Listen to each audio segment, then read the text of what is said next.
Welcome to Fireflies AI. In this video, I am going to show you how to transcribe Zoom meetings using Fireflies AI. Once you've signed up and logged in, you'll be on this welcome screen right here. Here, you'll be able to see your upcoming meetings. Fireflies is able to join meetings across Zoom, Google, Meet, Microsoft Teams, Webex, and several other major video conferencing platforms.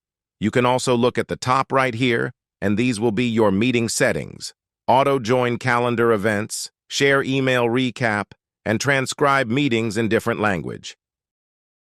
Here are Capture Live Meetings. Just click on it. Add Name Your Meeting.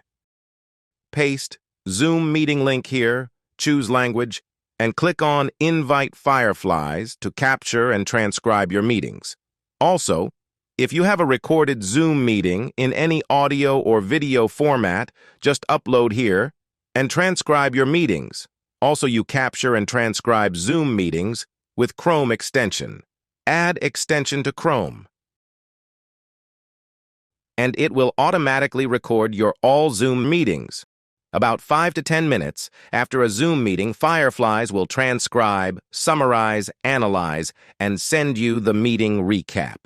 Just click on View Meeting Recap, and you can see here it transcribes your meetings. Here you can also download audio, video, transcript, and summary of your meeting. If you want to try Fireflies AI for free, then click the link in the description below. Thanks for watching.